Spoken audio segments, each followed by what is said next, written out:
JEE main exam 1 फरवरी 2024 को हुआ था। ये मॉर्निंग शिफ्ट थी और 11th का पार्ट अभी इस वीडियो में हम डिस्कशन कर रहे हैं। 11th के पार्ट का सिर्फ 11th के क्वेश्चंस करेंगे इसमें, जो 11th के क्वेश्चंस थे।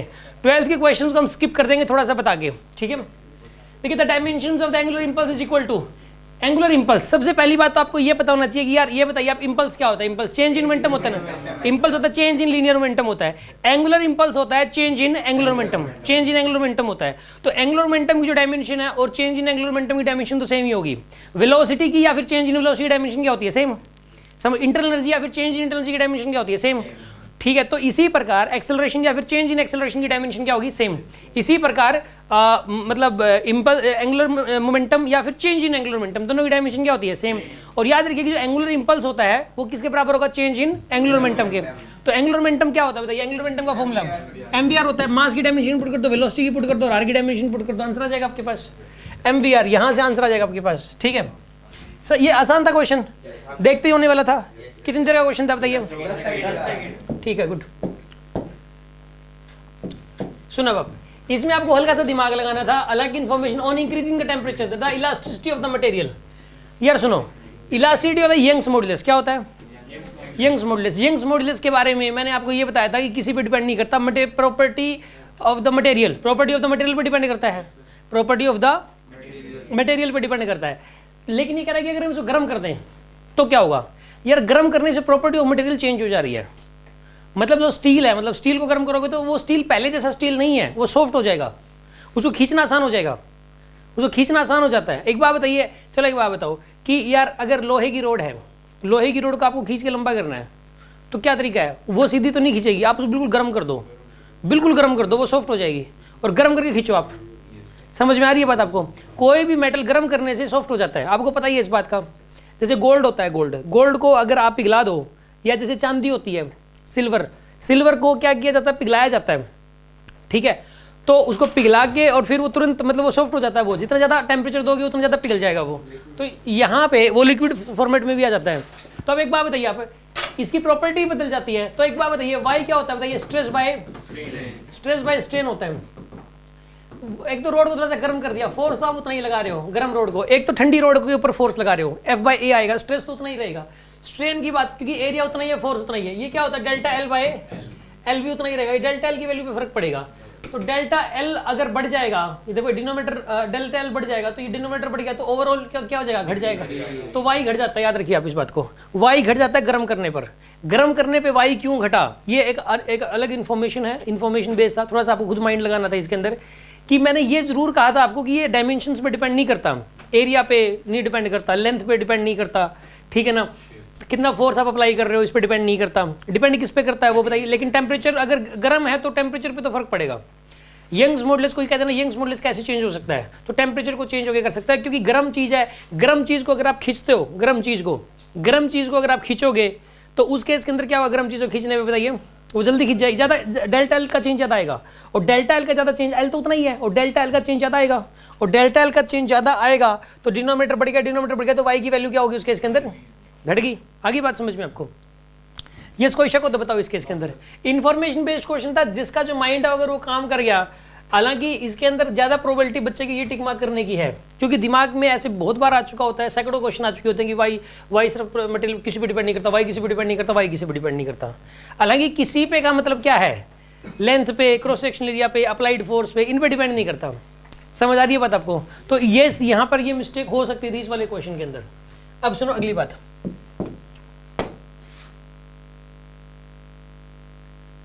ये मार्कर भी गया।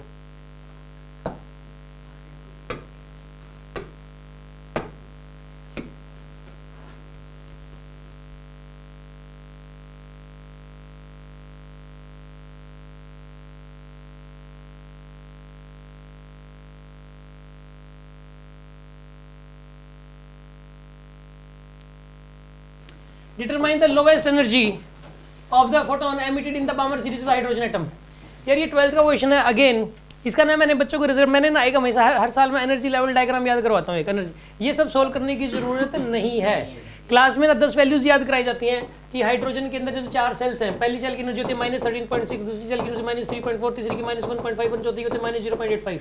इनके बीच में एनर्जी डिफरेंस होता है 10.2, इनके बीच में एनर्जी डिफरेंस होता है 1.9, इनके बीच में एनर्जी डिफरेंस होता है 0.66, इनके बीच में डिफरेंस होता है 12.1 का, इनके बीच में एनर्जी डिफरेंस होता है 12.76 का, और इनके बीच में एनर्जी डिफरेंस होता है 2.56 का। ये वाली वैल्यूज़, ये 10 वैल्यूज़ हैं। यहाँ पे पढ़ने वाले हर स्टूडेंट को टिप्स पे होती हैं ये, ठीक है ना। मैं पीछा नहीं छोड़ता बेसिक पॉइंट में, जब तक ये 10 की 10 वैल्यूज याद ना हो जाए। 12th का ड्रॉपर बच्चा अगर ये एनर्जी लेवल डायग्राम पूछा जाएगा तुरंत बना देगा कोई भी स्टूडेंट।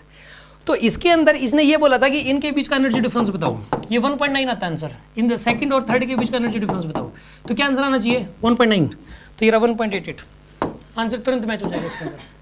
1.9 के सबसे नियरेस्ट यही वाला है, तो ये आंसर है। तो एनर्जी लेवल डायग्राम सिर्फ याद हो तो ये वाला क्वेश्चन तुरंत हो जाता है, ठीक है।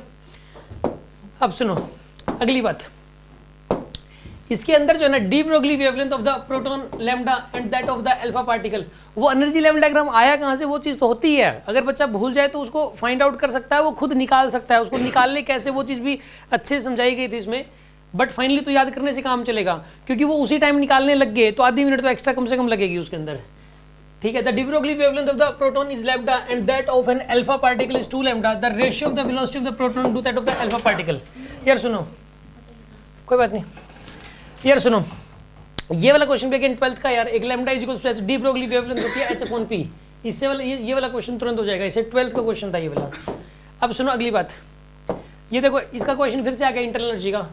यार देखो पहली बात तो ये समझो कि ये molar specific heat of the gas क्या होता है, मोलर स्पेसिफिक हीट, ये molar specific heat of the gas. देखो इंटरनल एनर्जी क्या होती है बताओ आप, F/2 nRT होती है ना इंटरनल एनर्जी, इसमें N और T को हटा दो, F/2 R और इंटू NT।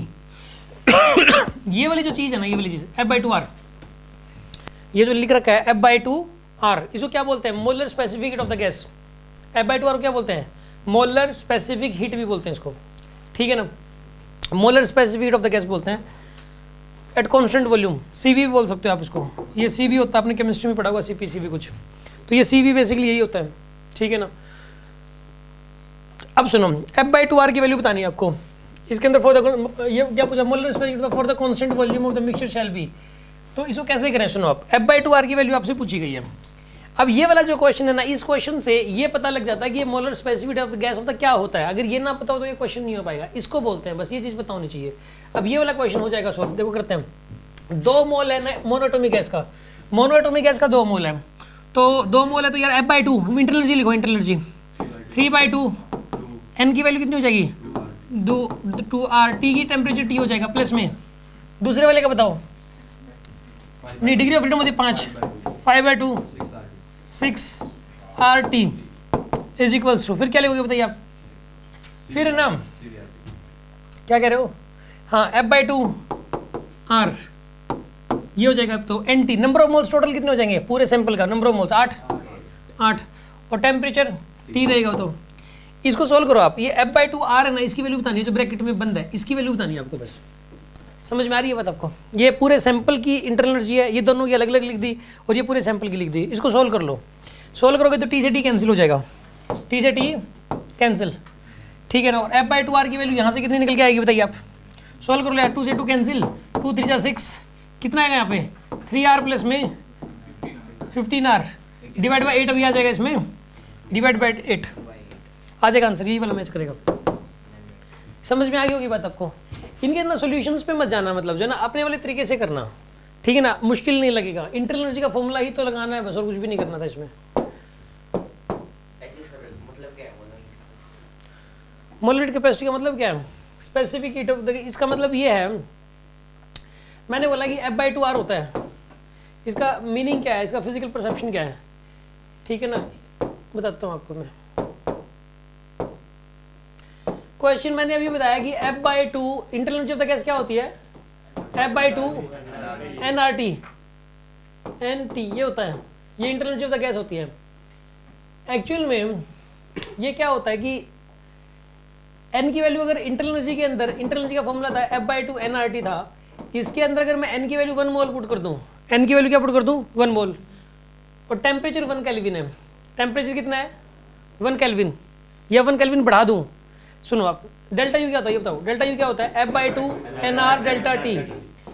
अगर टेम्परेचर 1 केल्विन बढ़ा दिया जाए और 1 मोल गैस का, तो जितनी इंटरनल एनर्जी बढ़ जाएगी उसको बोलते हैं CV, molar heat capacity of the gas at constant volume. देखो सुनो आप, एक कंटेनर ले लो, कंटेनर, उस कंटेनर में गैस है, उस गैस का कोई ये कहे कि मोलर स्पेसिफिक गैस बताओ या हीट कैपेसिटी उसकी वो बताओ, molar heat capacity at constant volume बताओ, तो उसकी मोलर हीट कैपेसिटी बताओ। मोलर हीट कैपेसिटी नाम से ज़्यादा पॉपुलर है ये, मोलर हीट कैपेसिटी। यहाँ स्पेसिफिक हीट कैपेसिटी लिख दिया, एक ही मतलब है, मोलर हीट कैपेसिटी होना चाहिए। मोलर वर्ड आ गया होगा, ये रहा मोलर वर्ड, ठीक है ना। मोलर हीट कैपेसिटी नाम से पॉपुलर है। कोई कहते हैं कि मोलर हीट कैपेसिटी बताओ, तो इसका मतलब क्या होगा, इसका मतलब ये है कि अगर उसका टेम्परेचर 1 केल्विन बढ़ा दें, कितना बढ़ा दें टेम्परेचर 1 केल्विन, और उसके अंदर 1 मोल गैस होनी चाहिए, कितनी गैस होनी चाहिए, 1 मोल गैस होनी चाहिए। 1 मोल गैस का टेम्परेचर 1 केल्विन अगर बढ़ा दें तो जितनी इंटरनल एनर्जी बढ़ेगी उसको बोलते हैं मोलर हीट कैपेसिटी। ऑक्सीजन की अलग होगी, अगर मोनोएटॉमिक गैस है तो उसकी अलग होगी, डायटोमिक गैस की अलग होगी, नाइट्रोजन गैस उसकी ट्राइटोमिक गैस की अलग बढ़ती है। आ रही है बात समझ में? आज एक बात बताइए, 2 कंटेनर है, एक में तो ऑर्गन है, ठीक है ना, आर्गन है एक में तो, और दूसरे में है ऑक्सीजन, एक में आर्गन है एक में ऑक्सीजन है।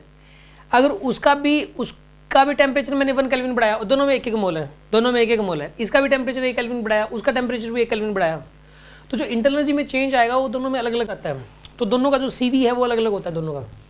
आ रही है बात समझ में आपको? एक्चुअल में F/2 R का मतलब क्या होता है, F/2 R होता है कि उस गैस का अगर 1 मोल ले लें और उसका टेम्परेचर 1 केल्विन बढ़ा दें तो जो इंटरनल एनर्जी वो कितनी बढ़ जाएगी, that is called CV, that is called molar heat capacity. अब समझ में आई बात आपको? कोई डाउट है किसी के मन में?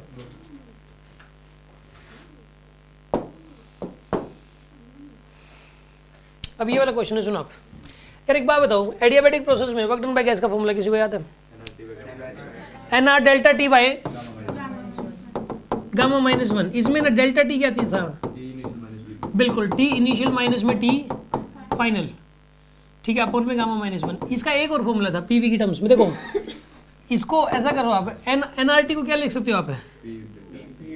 PV इनिशियल वाला, मतलब इनिशियल वाला मतलब P1 V1, और T फाइनल मतलब NRT final P2 V2 divide by में गामा माइनस 1। ये वाला फॉर्मूला ये होता है work done by gas in adiabatic process, ये लगा रखा है इसने। वर्क डन बाय गैस का फॉर्मूला ये है। गामा की वैल्यू क्या होती है? गामा एडी, ये रहा PV की पावर जो लिख रखी होती है ये होता है गामा। ये जो V की पावर है ना, यही गामा यहाँ पे, क्योंकि एडियाबैटिक प्रोसेस में क्या होता है, PV की power gamma is equals to, तो गामा आपको पता लग गया, P1 V1 P2 V2 भी पता लग जाएगा इसके अंदर। देखो इनिशियल P1 V1 था, ये P2, इस फॉर्मूले में पुट करनी यार सारी वैल्यूज, बस आंसर आ गया। आ रही है ना बात? बस वर्क डन बाय गैस, ये फॉर्मूला पता होना चाहिए था कि एडियाबैटिक प्रोसेस में वर्क डन बाय गैस कैसे निकालते हैं। बस ये बात अगर पता है तो क्वेश्चन सॉल्व हो जाएगा, सिंपल सी बात है, ठीक है ना। बस ये फॉर्मूला पता होना चाहिए। अब सुनो, एक्चुअल में क्या है ना कि हो सकता है कि आपको ये क्वेश्चन ऐसे लगे कि यार हम एकदम से आते तो एकदम से तो कैसे कर पाते हैं इस चीज़ को। बात बिल्कुल सही है, एकदम से आपने, हालांकि चाहे भले ही आपको कॉन्सेप्ट आता है, कॉन्सेप्ट अगर आता हो और एकदम से कोई कहिए क्वेश्चन करो एकदम से और विद इन टाइम लिमिट करो, तो वो चीज़ बिल्कुल अलग हो जाती है, वो चीज़ बिल्कुल अलग हो जाती है। आना एक अलग चीज़ है और एकदम से 1 मिनट के अंदर कर देना वो बहुत अलग चीज़ है, दोनों में फ़र्क है। आ रही है बात समझ में आपको? तो वो क्या है कि उसका सोल्यूशन क्या है? फिर उसका सोल्यूशन है कि नंबर ऑफ टेस्ट जितने ज़्यादा से ज़्यादा, जिसको सबसे ज़्यादा नॉलेज होती है उसका सिलेक्शन नहीं हो पाता, आपको पता है। जिसको सबसे ज़्यादा नॉलेज होती है उसकी या तो पीछे की रैंक आती है या सिलेक्शन ही नहीं हो पाता, फिर वो अच्छे टीचर बन जाते हैं बाद में, ठीक है, क्योंकि उसको नॉलेज होती है। बहुत सारे टीचर्स ऐसे बने वो बहुत अच्छे टीचर भी हैं। तो उस केस के अंदर क्या है कि रीजन क्या होता है उसका कि नॉलेज तो पूरी है, वो एकदम से अप्लाई नहीं कर पाए, ऐसा हो जाता है, ठीक है। तो आपको जो है ना करना क्या है कि टेस्ट बहुत ज़्यादा देने पड़ेंगे। जिस दिन सिलेबस खत्म हो जाएगा उसके बाद जो बच्चा ज़्यादा से ज़्यादा टेस्ट दे चुका होगा, सिलेक्शन, अगर आपने ये जो कॉन्सेप्ट्स कर लिए उसके बाद 50 टेस्ट दे लिए तो ऐसा हो नहीं सकता कि यार सिलेक्शन होए, ठीक है ना। किसी भी टीचर के जो क्लास नोट्स हैं, किसी भी टीचर के XYZ, फिजिक्स का कोई भी, केमिस्ट्री का कोई भी, बायो का कोई भी, उसके अगर कोई भी टीचर, उसके अगर कोई बच्चा पूरे नोट्स कर लेता है, वो जो 2 साल में जो करवाते हैं अच्छे से कर लेता है, टीचर का लेवल थोड़ा कम हो ज़्यादा हो कोई फ़र्क नहीं पड़ता, थोड़ा कमज़ोर टीचर हो, कमज़ोर का मतलब है बेचारे को नॉलेज कम हो या नया टीचर हो, हाँ अनएक्सपीरियंसड हो, मतलब कमज़ोर का मतलब ये नहीं कि शरीर में कमजोरी आ रखी है उसके तो यहाँ पे इसके अंदर अगर ऐसा हो और उसके भी अगर आपने नोट्स कर लिए पूरे और फिर बाद में 50 पेपर कर लिए फिर अच्छी रैंक आएगी, टॉप रैंक कन्फर्म है। या ईयर 1 तो नहीं, 500 के अंदर आ जाएगी रैंक, 500 के अंदर रैंक बहुत अच्छी होती है। हाँ जी, अब सुनो मैं क्या बता रहा था आपको, ये क्वेश्चन देखो ना यार, देखो यहाँ पे रेजिस्टिविटी दे रखी, रेजिस्टेंस का फॉर्मूला क्या होता है, रो एल वाई होता है, एरिया क्या होता है, रो एल वाई में pi R square is used, percentage error in the resistance length and the radius R this, the percentage error in the resistivity बताना आपको। यार ये तो यार एरर इक्वेशन बनानी है ना आपको, क्या बनानी है बताइए, तो क्या बनेगी error equation, delta R by R is equals to delta rho by rho plus में delta L by L plus में 2 times of delta R by R. तो इसकी वैल्यू दे रखी है x, ठीक है ना, कर लोगे ना यार, अब ये बना रखी है ना बस, इसमें इस क्वेश्चन में तो कुछ भी नहीं था, सिंपल एरर के ऊपर बेस्ड क्वेश्चन है ये वाला।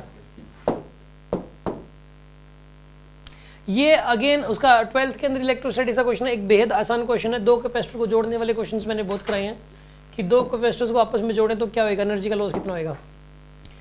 ये मूविंग कॉइल गैल्वेनोमीटर का क्वेश्चन है, एक सिंपल क्वेश्चन है, ये भी एक फॉर्मूला है, वो फॉर्मूला लगाना है, क्वेश्चन सोल्व हो जाएगा। ये जीना डायोड का फिर से आ गया, ये जीना डायोड का क्वेश्चन हर साल मतलब हर पेपर में दे रखा है जीना डायोड, ये ना इसको बोलते हैं जीना डायोड, इसके अंदर ऐसे करके ऐसे इंटीग्रेशन जैसा साइन लगा हुआ हो तो, ठीक है ना, इसको जीना डायोड बोलते हैं। इसका क्वेश्चन लगातार आ ही रहा है, इसकी बुकलेट के अंदर इसके 10-12 क्वेश्चंस मैंने दे रखे हैं। अब ये वाला क्वेश्चन है, देखो आप इसमें जो है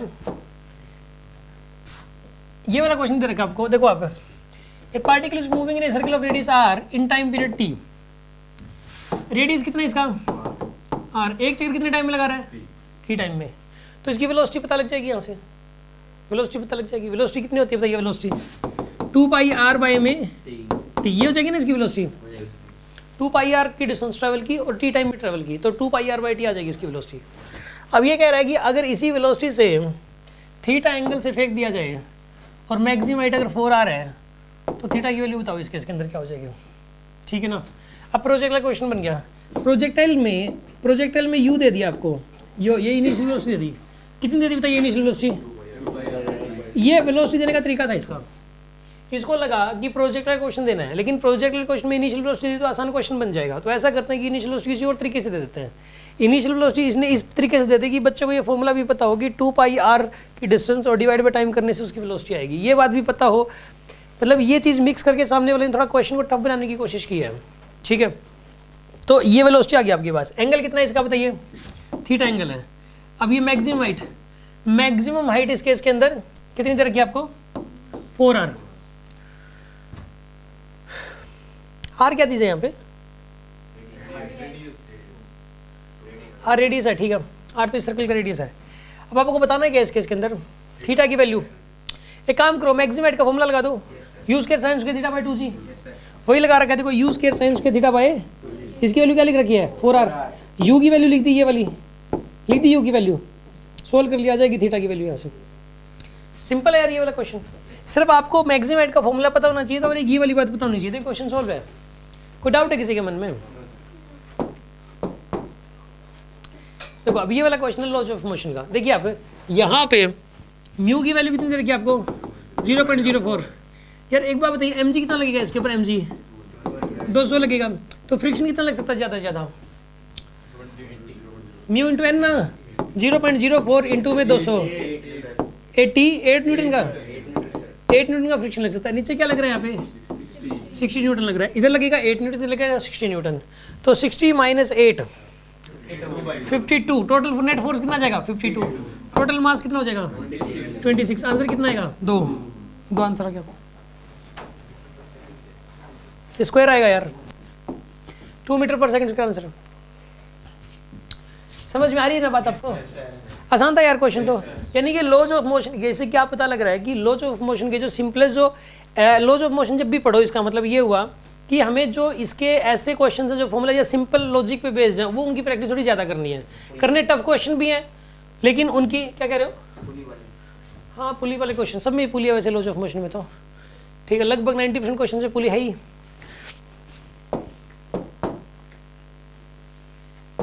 ये उसका क्वेश्चन है, ये उसका वेव ऑप्टिक्स का क्वेश्चन है, सिंपल सा क्वेश्चन है, एक फॉर्मूला बताते हैं ये वाला, इस फॉर्मूले से क्वेश्चन तुरंत हो जाता है। 2 लैम्डा बाई, तुम्हें क्या बताओ। देखो देखो इसके अंदर ये वाला क्वेश्चन है भाई, ये वाला क्वेश्चन करना है, इसमें दिमाग लगाओ यार आप। देखो एक मास तो यहाँ पर है, एक मास यहाँ पर है, 2 मास है M1 M2, कितना कितना मास है इनका, 2 किलो और 2 किलो, 2 मास है। Distance of the centre of mass from the origin is, इसका जो सेंटर ऑफ मास है वो इतना है, इसका सेंटर ऑफ मास निकाल सकते हो कितना आप, यहाँ पे कहीं होगा सेंटर ऑफ मास, तो ये दोनों मास बराबर है ना, यहाँ पे नहीं होगा सेंटर ऑफ मास, होगा ना। तो सेंटर ऑफ मास ओरिजिन से ये लेंथ निकाल लो कैसे भी करके, और वो लेंथ आएगी ना उसको इससे इक्वेट कर देना बस आप, सिंपल सी बात है। कैसे करें इसको बताओ, क्या निकालूं, फिर बिल्कुल सही कह रहे हो। क्या पे काम करो, देखो यार ये क्या बन गया, स्क्वायर बन गया, ये स्क्वायर का क्या डायगोनल है ना, ये 4 है, ये 4 है, ये लेंथ कितनी आएगी 4√2 ना, ये लेंथ भी उतनी होगी, अरे ये लेंथ और ये लेंथ क्या है, सेम है, तो ये लेंथ 4√2 है, तो ये लेंथ भी पूरी 4√2, 4√2 का आधा कर दो आप, 4√2 का आधा करो कितना आएगा, तो ये लेंथ कितनी आ गई आपके पास 2√2 लेंथ आ गई ना ये वाली। इसको किससे इक्वेट करना है, 2√2 को इक्वेट करना है 4√2 बाय, तो इसे कैंसिल हो गया, x की वैल्यू कितनी आएगी यहाँ से 2 आएगी, तो x की वैल्यू 2 देखो आ गई। क्वेश्चन आसान था कि नहीं था यार, ये बताओ मुझे, कर लेंगे आप इस क्वेश्चन, हल्का सा तो सोचना ही पड़ता है यार, ठीक है ना। ये वाला क्वेश्चन एक नॉर्मल क्वेश्चन है, मतलब जो है इलेक्ट्रोडायनामिक्स का क्वेश्चन है, एक बहुत ही सिंपल क्वेश्चन है, ये क्लास में कराया था मैंने। ये क्लास के अंदर देखो आपको ना बुक ध्यान हो अगर कि अगर क्वेश्चन ये था कि यहाँ पे एक बॉल लटकी हुई है और एक बुलेट की फायरिंग कर दी, फायरिंग ये इसके अंदर घुस गई, मैंने ऐसे ऐसे 2 क्वेश्चंस कराए थे। एक तो मैंने ये बताया था कि ये इसके अंदर घुस गई और फिर पूरा सिस्टम ऊपर उठ गया, कितनी हाइट तक गया था ऐसा क्वेश्चन, और एक ऐसा क्वेश्चन था कि ये इसके आर पार हो गया, ये आर पार हो गया तो निकल गया और ये अकेला ऊपर उठ गया, तो इसका एंगल बताओ।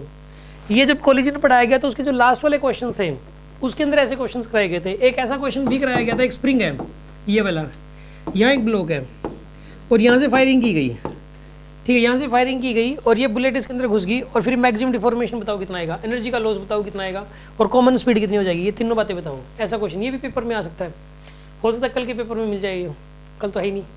देखो इसके आज आखिरी है, सुन आप, सुन अब, यहाँ पे बुलेट की फायरिंग की गई, इसका मास कितना है 1 kg इसका मास, तो ठीक है, बुलेट का मास कितना है 10⁻⁻2 kg, और वेलोसिटी कितनी है इसकी 200 मीटर पर सेकंड इसकी वेलोसिटी है। Gets embedded inside the bob, ये इसके अंदर एम्बेड होगी, इसके अंदर ये इसके अंदर एम्बेड होगी ना, फंस गई इसके अंदर ये बुलेट। ये मैक्सिमम हाइट बताना कितनी हो जाएगी इसकी, इसकी मैक्सिमम हाइट बतानी कितनी हो जाएगी इसके अंदर, ये हाइट बतानी कितनी आएगी इसके अंदर, ये बताइए आप। इसकी लेंथ मैंने दे रखी कि नहीं दे रखी, सिंपल पेंडुलम दे रखा है, लेंथ कितनी मान रखी है इसने, अच्छा हाइट ही बतानी है, लेंथ से क्या मतलब आपको, हाइट लेंथ ऑफ डिस्टिंग से मतलब ही नहीं है, थीटा थोड़ा ना बताना है इसमें। सुनो आप एक काम करो, पहले तो मोमेंटम ऑब्जर्वेशन लगा दो, इससे कॉमन स्पीड आ जाएगी, फिर यहाँ की मैकेनिकल एनर्जी और यहाँ की मैकेनिकल एनर्जी इक्वेट कर दो, इस एच की वैल्यू भी आ जाएगी आपके पास, यहाँ वेलोसिटी 0 हो जाएगी, यहाँ पे वेलोसिटी क्या है 0, और ये हाइट की वैल्यू आ जाएगी। पहले तो मोमेंटम ऑब्जर्वेशन लगा दो आप, इसका मोमेंटम कितना है बताइए 10⁻⁻2 × 200, और इसका मोमेंटम क्या है 0 इज इक्वल्स टू, फिर बताइए टोटल मास कितना हो जाएगा 1.01 kg, और कॉमन स्पीड कितनी हो जाएगी v, तो यहाँ से कॉमन स्पीड निकल के आएगी, आगे कॉमन स्पीड, फिर यहाँ की काइनेटिक एनर्जी पता लगी है आपको, और यहाँ की पोटेंशियल, इसी को रेफरेंस ले लो, पोटेंशियल एनर्जी क्या होगी यहाँ की 0, यहाँ काइनेटिक एनर्जी क्या हो जाएगी 0, और पोटेंशियल एनर्जी क्या हो जाएगी mgh, तो उसको इक्वेट कर दो, इक्वेट करते ही h की वैल्यू निकल के आएगी आपके पास। आसान है कि नहीं है ये। अब सुनो अगली बात है क्या, दिखाना एक बार उसमें वैल्यूज क्या दे रखी है, बिल्कुल सेम क्वेश्चन है, बिल्कुल सेम, मतलब वैल्यू अलग है बस थोड़ी सी, न्यूमेरिकल वैल्यूज अलग, इसमें न्यूमेरिकल वैल्यूज, बाकी इसमें भी हाइट ही पूछी गई होगी। क्या पूछा गया है इसके अंदर, ये एंगल पूछा गया है, ये थीटा पूछ लिया, थीटा भी उसी तरीके से निकलता है। ये वाला 1 kg है क्या, अब सुनो, length of the second pendulum, second pendulum वो होता है जिसकी लेंथ 1 मीटर होती है वैसे, ठीक है ना। If it is placed at height 2r is इतने metres, find radius of earth से अगर डबल हाइट पे रख दें, ये अर्थ है, अर्थ से कितनी हाइट पे लगे, तो यहाँ पे टाइम पीरियड बताना था, यहाँ पे जी की वैल्यू बताओ कितनी हो जाएगी, g/9 हो जाएगी ना। कैसे है g/9, r+2r 3r हो जाएगा, और gm/r² था तो gm/3r का स्क्वायर, तो g/9 बन जाएगा। फॉर्मूला क्या होता है, 2π√, जी की जगह क्या हो जाएगा, g/9 होता है, ठीक है ना। लेंथ 1 मीटर होती है इसकी, लेंथ 1 मीटर होती है। यहाँ से टाइम पीरियड आएगा, उस टाइम पीरियड को ये क्या दे रखा आपको, if it is placed eight A height of 2r is length of A second pendulum if it is placed, length नहीं टाइम पीरियड आएगा, ये नहीं लेंथ ही है, मीटर से लिख रखा है। Find x, length of a simple pendulum, length क्या दे रखा है?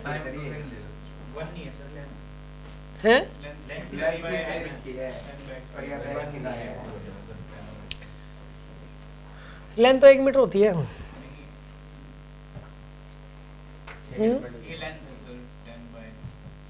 चलो ये लेंथ ले लो उसकी, टाइम पीरियड इसने 2 सेकंड ले लिया, 2π√L/g/9, ये क्या कर दिया इसने, सेकंड पेंडुलम में से वो होता है इसमें लेंथ 1 मीटर होती है, टाइम पीरियड 2 सेकंड होता है, उसका फिक्स होता है वो तो सर अर्थ के सरफेस पे, हाँ अर्थ के सरफेस पे होता है ऐसा, तो फिर ऊपर जाएंगे तो टाइम पीरियड अलग हो जाएगा, तो वो तो ऊपर जाएंगे तो टाइम पीरियड हो जाएगा अलग, लेकिन इसने टाइम पीरियड मान जाके 2 सेकंड ले लिया ना, जी को g/9। अच्छा लेंथ क्या करें कि टाइम पीरियड उतना ही आए, अच्छा ये कह रहा है कि लेंथ तो देखो जी तो चेंज हो गया, अब लेंथ को कितना करें कि टाइम पीरियड उतना ही आए, इसका मतलब ये है क्वेश्चन का, हम क्वेश्चन नहीं समझ पाए थे। तो काम करो, ये g/9 हो गया ना, तो ये L/9 कर दो आप, पहले 1 मीटर थी ना ये, तो 1/9 मीटर कर दो आप, लेंथ कितनी कर दोगे आप, 1/9 मीटर, तो इसको इक्वेट करो 1/9 से, 10/x² into is equal to 1/, तो x की वैल्यू कितनी आ जाएगी 10/9π², ठीक है। ये कह रहा है कि लेंथ इतनी करनी पड़ती है, और हम कहते हैं कि 1/9 करनी पड़ती है, क्या कह रहे हो, 90 हो गए, तो ये तो आंसर मैच करा दिया, देखो आंसर था 9 ऊपर जाएगा, फाइंड x, देखो हम कह रहे हैं कि लेंथ कितनी हो जानी चाहिए, g की जगह क्या हो गया g/, तो लेंथ कितनी हो जानी चाहिए 1 की जगह, l की जगह L/9 हो जानी चाहिए,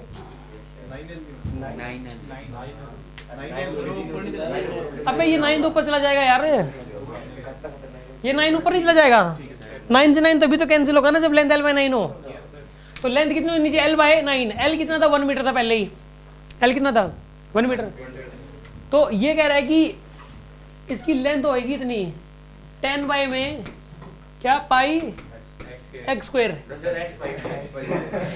अरे x π² था क्या, x π², इसकी वैल्यू कितनी हो जानी चाहिए यहाँ पे 1/9, तो x π² की वैल्यू कितनी होगी यहाँ पे 90, x की वैल्यू 90 में π², यार π² पता है ये 3.14 का स्क्वायर है, 3. एक बार 0.14 को छोड़ो एक बार, तो 3 का स्क्वायर कितना होता है 9, 90/9 कितना हो जाएगा 10, एक बार को फिर प्रॉपर सोल्व करो, 9 π² की वैल्यू नहीं सोल्व करो आप, π² की वैल्यू निकालो, 3.14 इंटू 3.14 करो आप,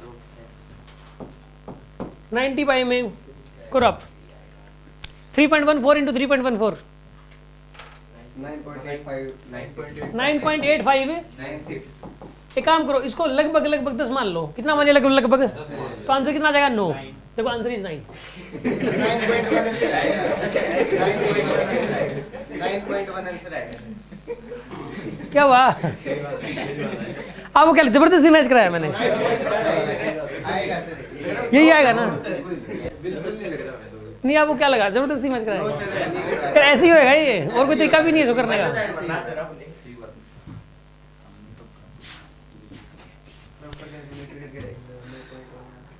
इस रामखोर ने ये नीचे गलत कर रखा है ये। एक बात बताऊं, जब तक हम सॉल्यूशन देख रहे थे ना तब तक नहीं हो पा रहा था। मेरा ध्यान जब तक यहाँ था ना तब तक वो हो ही नहीं पाया। जैसे मैंने ध्यान यहाँ से हटाया क्वेश्चन सोल्व हो गया। दिक्कत ही सॉल्यूशंस के अंदर है। एक आधे में काम आ जाता है सॉल्यूशन, एक आधा बाकी यार ये मतलब सॉल्यूशन बनाने वाले ऐसे ही होते हैं, मतलब जो ना किसी को भी बिठा देते हैं बनाने के लिए। सही बात है